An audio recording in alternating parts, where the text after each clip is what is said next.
Bom dia a todos, vamos orar. Senhor Jesus, Divino Mestre, nosso amigo, nos encontramos mais uma vez reunidos em vosso nome.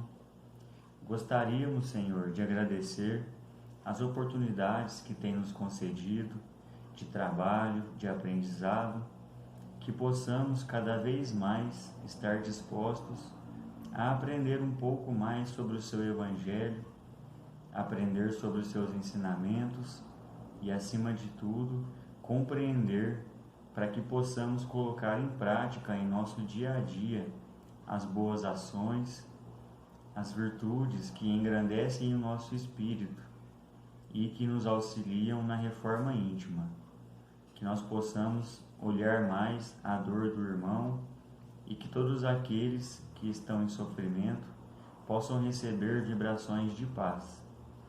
Pai nosso que estais nos céus, santificado seja o vosso nome. Venha a nós o vosso reino, seja feita a vossa vontade, assim na terra como no céu. O pão nosso de cada dia dai-nos hoje, Senhor. Perdoa nossas dívidas, assim como perdoamos os nossos devedores. Não nos deixeis cair em tentações, livra-nos do mal, que assim seja. Hoje nós iremos estudar do Evangelho segundo o Espiritismo, o capítulo 12, Amai os vossos inimigos, um trecho do item 11, o duelo. Só é verdadeiramente grande aquele que, considerando a vida uma viagem que o há de conduzir a determinado ponto, pouco caso faz das asperezas da jornada e não deixa que seus passos se desviem do caminho reto. Com o olhar constantemente dirigido para o termo a alcançar, nada lhe importa que as urzes e os espinhos ameacem produzir-lhe arranhaduras.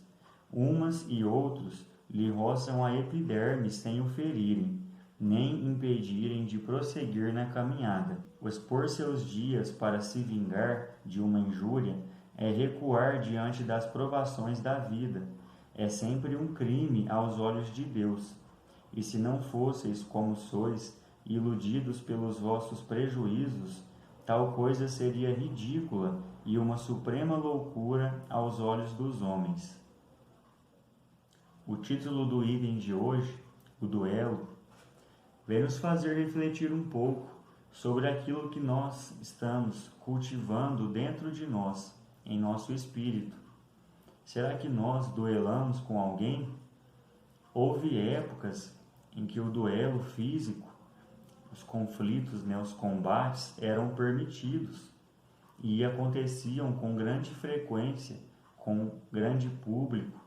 Hoje, as leis não permitem que esses duelos físicos aconteçam mais. Nós não podemos nos vingar das pessoas. Isso a lei já nos orienta, a lei dos homens. Mas quantos de nós ainda nos pegamos falhando em relação a isso? Muitos de nós nos vingamos de maneira não perceptível aos olhos dos homens, porque a vingança, o duelo, não são apenas o ato físico de prejudicar alguém, de ferir, de causar um dano físico. Isso também é duelo, também é vingança.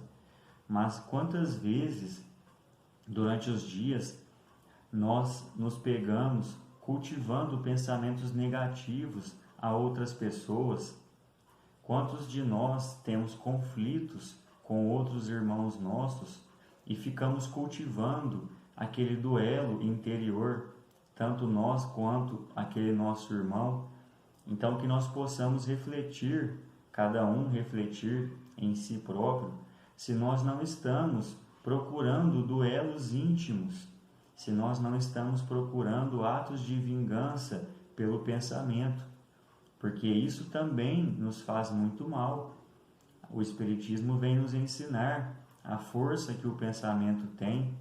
O Brinel comentou, por exemplo, quando André Luiz acompanhou uma palestra da veneranda, da ministra, e ela falou sobre a força desse pensamento.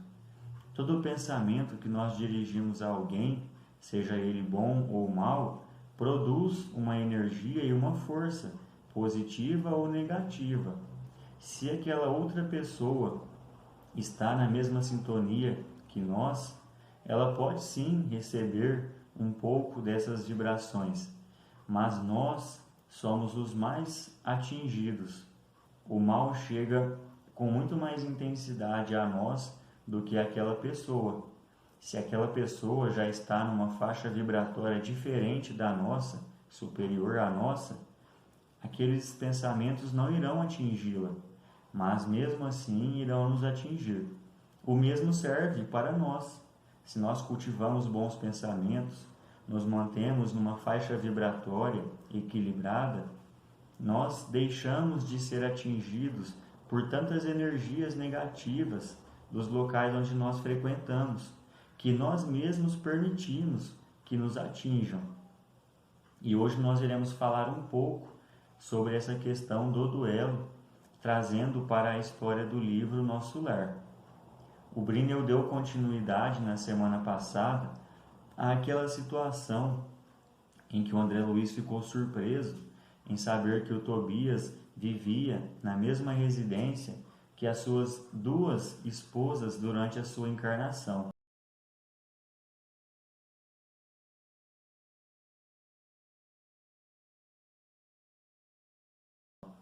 Ele se casou duas vezes. Na primeira vez, a sua esposa desencarnou no seu segundo filho, vocês se lembram? Ele necessitou de se casar novamente e todos viviam em grande harmonia naquela residência. Então nós ficamos surpresos, com essa história, lembrando que uma delas, apesar de ter sido sua companheira durante aquela encarnação, ela iria reencarnar para viver junto com um outro espírito, com quem ela já tinha uma grande afinidade também. Ela serviu naquela encarnação de uma grande companheira daquela família para auxiliar o Tobias no cuidado dos filhos, até mesmo no seu equilíbrio pessoal com aquela situação difícil em que estava vivendo, e ficou um grande aprendizado a nós sobre a verdadeira fraternidade que nós estamos buscando. Continuando a história, o André Luiz, retornando para o trabalho, sente uma necessidade muito grande de visitar o departamento feminino das câmaras de retificação. E ele chega até Narcisa e expõe esse seu desejo a ela. E ela diz o seguinte: quando o Pai nos convoca a determinado lugar, é que lá nos aguarda alguma tarefa. Ou seja, ela sabia que a intenção do André Luiz era realmente de aprendizado, de trabalho e de crescimento pessoal. E com certeza, um espírito com esse ideal nobre não iria num departamento como aquele apenas por passagem ou por curiosidade. Realmente havia um propósito por trás daquilo, então ela permite que ele vá até esse departamento feminino e o acompanhe. Chegando lá, eles se encontram com a Nemésia, uma outra trabalhadora do Ministério da Regeneração, que trabalhava especificamente com os espíritos femininos. E após uma conversa rápida com a Nemésia, ele recebe, juntamente com a Narcisa, a autorização para andar um pouco naquele departamento e observar a situação ali, que não era muito diferente daquela que ele presenciou no departamento masculino. Ele cita vários espíritos femininos em grande sofrimento, em uma situação muito delicada. E quando eles chegam no pavilhão 7 daquele departamento, ele cita que ali havia dezenas de espíritos. Um espírito em particular chama muito a sua atenção e rapidamente ele se recorda de ter acompanhado num certo momento da sua vida aquele espírito. Ele se lembra da seguinte situação: a sua família contrata, quando ele era jovem, uma mulher para que ela ajudasse nos trabalhos de casa. E essa moça chega com muita boa vontade, começa a trabalhar ali e em um certo momento ela e André Luiz começam a pegar uma intimidade um pouco além daquela que deveria ser a normalidade na situação.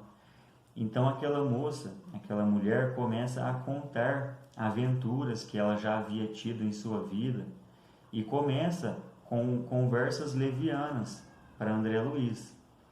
E sua mãe, percebendo isso, um dia ela chama André Luiz e o adverte que eles deveriam sim tratar muito bem aquela moça, mas que aquela intimidade daquela maneira era algo um pouco perigoso, não daria certo, não faria bem para nenhum dos dois aquilo. E depois de um tempo, aquela moça se retira da casa e eles percebem, André Luiz percebe, que ela saiu com uma mágoa no coração. E ele nunca mais ouviu falar dela. E quando ele vê ela ali nas câmeras de retificação, ele fica surpreso porque ela está numa situação muito complicada e delicada, muito debilitada, envelhecida, e ele fica realmente com pena dela. Só que naquele momento ele sente um grande peso na sua consciência, porque ele sabia no seu íntimo que ele havia despertado naquela mulher sentimentos levianos, baixos, e ele permitiu que aquilo acontecesse. Então ele sentia uma culpa por algo que ela poderia ter passado naquela vida, depois que ela sai da casa de sua mãe. E ele chega até a Narcisa e conta aquela situação. E ele cita que quando ele viu o senhor Silveira, vocês devem se lembrar dele, aquele que o pai de André Luiz tirou bens, né, por dívidas. Ele diz que naquela situação o seu pai tinha uma grande participação nos males daquele homem, mas dessa vez ele reconhecia que estava sozinho, ele era o único responsável.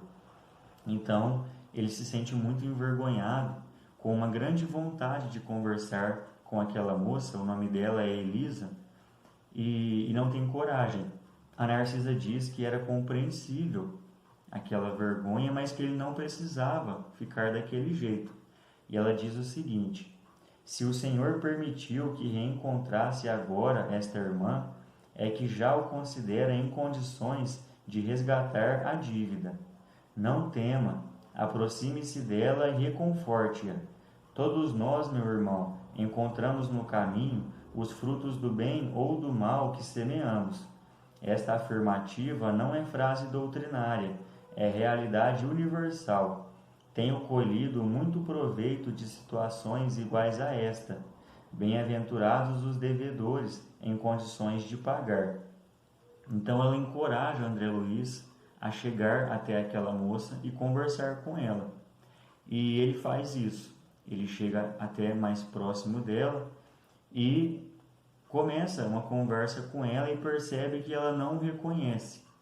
Então ele pergunta o seu nome, ela rapidamente diz Elisa, e ele começa a perguntar como ela estava, e ela conta que já estava ali nas câmeras de retificação há 3 meses, e ele, querendo, saber mais da situação dela quando encarnado, pergunta sobre a história dela, como era.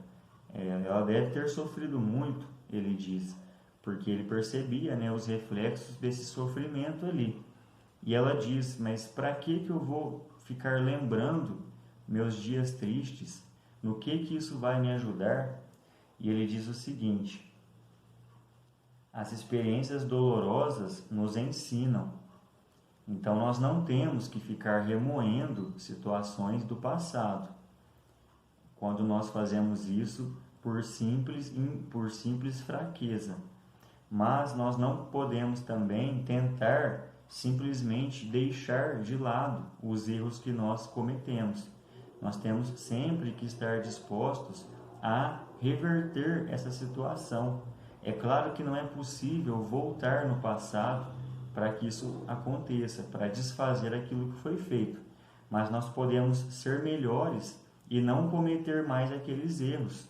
E se nós danificamos, prejudicamos alguém, que nós possamos pedir perdão para aquela pessoa. E ela começa a contar a sua história. E ela cita justamente aquela situação que André Luiz estava pensando. Ela diz que quando era mais jovem, ela trabalhou na casa de uma família e ela começou a ter uma intimidade com um rapaz que vivia ali. Mas aquilo não foi adiante e ela se sentiu muito magoada. Ela guardava um sentimento, ela demonstrou isso, um sentimento negativo naquela época, né, por aquele rapaz. E o André Luiz pergunta como ele se chama, esse rapaz, e ela diz o nome dele, André, e também cita o nome de sua família. Então aí ele tem certeza que era a Elisa que ele havia conhecido. E ele diz o seguinte, que ele pergunta, na verdade, se ela odiava aquele homem. E ela diz que não, que ela já odiou sim, um ódio mortal inclusive, ela diz, mas que a Nemésia orientou e conversou com ela, explicando que isso não traria bons sentimentos e não traria melhora para ela, que ela precisaria perdoar e esquecer aquela ofensa para que ela seguisse em frente e que a vida um dia colocaria certamente os dois novamente frente a frente para que pudessem realmente consolidar ali uma amizade. E ela consegue vencer aquele sentimento negativo. André Luiz nesse momento não conta que era ele, aquele rapaz, talvez aquilo não faria bem naquele momento a ela não estava ainda em pleno equilíbrio, então ele diz o seguinte, olha, eu também me chamo André, e você pode contar comigo como um irmão do coração.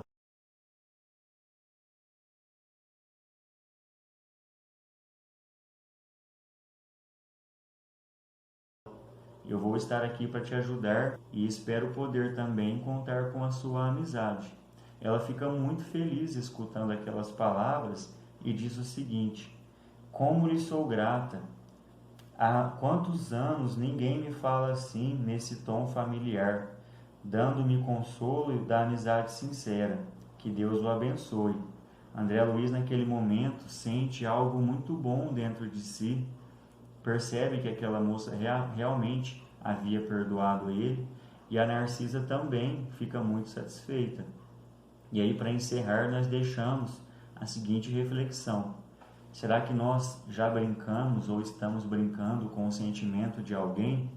Será que nós não estamos despertando um sentimento negativo em alguém que não tem ainda forças para controlar isso e estamos causando sofrimentos em nossos irmãos?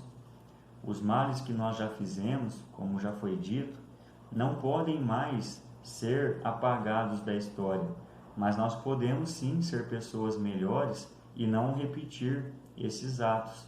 E, quando possível, pedir perdão para quem quer que seja que nós tenhamos magoado. Que nós possamos refletir sobre isso, agradecemos a atenção de todos e desejamos uma ótima semana.